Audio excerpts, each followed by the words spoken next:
Hello and welcome back to FATBOSS TV. Today we're looking at the second encounter in the Battle of Dazar'alor instance, which is Grong the Jungle Lord. Yes, this big ass monkey is a short fight with bursty raid damage and high tank damage, so it's probably safe to assume that this is going to be the patchwork fight of the instance. To defeat this encounter you have to manage the boss's rage, otherwise the fight will likely become unhealable. Let's jump straight into it. So over time the boss gains rage, and as you get Grong lower, he'll begin to gain it faster and faster. At 100% rage, he'll cast Tantrum. This channel deals large raid damage whilst also applying a stacking dot that increases the damage you take from the Tantrum cast. Each 25% of rage during his Tantrum applies a single stack of the dot. If you allow the boss to get to 100% energy every single time, your healers are unlikely to have the cooldowns to cover it. As a result, you have to force the boss to cast Tantrum early. Throughout the fight, robots will spawn around the edges of the room. The robots do not attack anyone directly and instead spam casts into the boss, giving him 10 rage each time. It's really important you make sure this is interrupted. When the ads die, they will explode, dealing damage to anyone within 15 yards of them, whilst also knocking back players. Also, this will buff the boss, so you need to make sure the boss is always 15 yards away from them. At the same time, they'll also drop a core on the ground. A player can pick up the core to give them an extra action button that can be used on the boss. This cast steals a flat 5% of the boss's health and forces him to spend the rest of his rage to cast Tantrum. The buff that you gain from the orb lasts around a minute or so you can hold on to the orb and time it for exactly when you want the boss to begin his Tantrum cast. Generally we found it best just to simply use the orb whenever the boss was above 50 rage. If you do that throughout the fight, the boss will only ever typically cast Tantrum long enough for you to get 2 ticks, but there were some moments where you would get 3 ticks as the boss was slightly above 75 rage. For these harder hitting ones, this is where you'd probably want to start using your healing cooldowns. So whilst killing off the ads as fast as you possibly can so that you can use the orb to keep the Tantrum cast manageable, there is of course other stuff going on. For tanks you've got a combo to deal with. This combo is different every single time and it's vital you understand it, otherwise you could be one shot.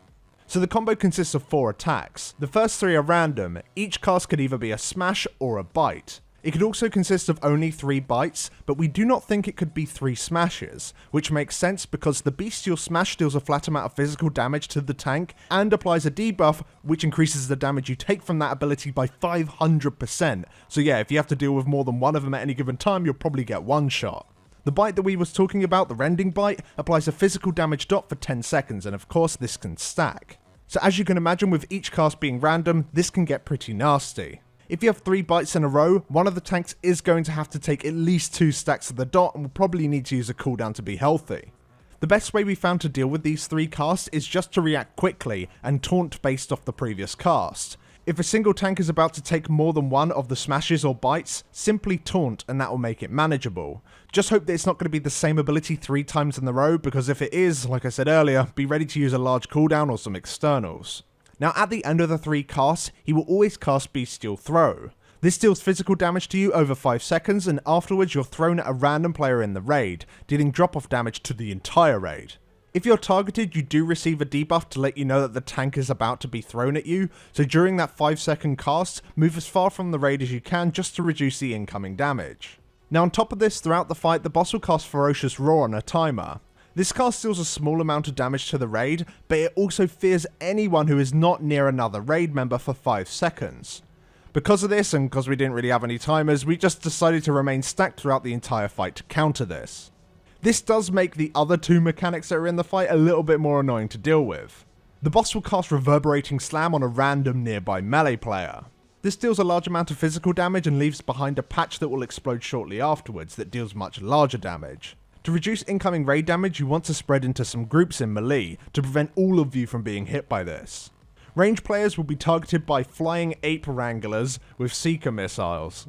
When these hit the player, it deals damage to anyone within 10 yards whilst also leaving behind a patch of fire that also deals ticking damage. Just like melee, we opted to have multiple groups to keep the general incoming damage low. However, on a second test, we instead used a weak aura that would track exactly who's being targeted by the missile, giving them time to move out and drop the patch away from the raid. The only downside is that the missile and the roar do sometimes overlap, which can cause the player to be feared if they're not quick to return back to the raid. That being said, on the most recent test, the weak aura wasn't functioning properly, so we're not entirely sure if you're going to be able to do this.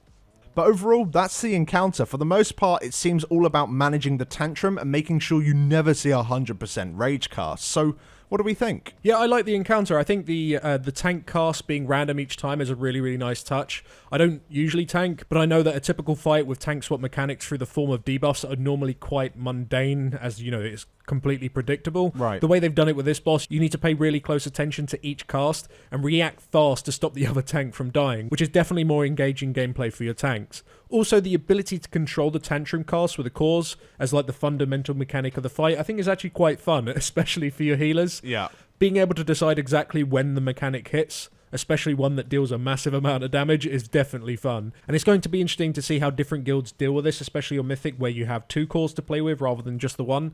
So I'm looking forward to see how that works out. One thing I would say about the encounter, though, one, that orb can crit.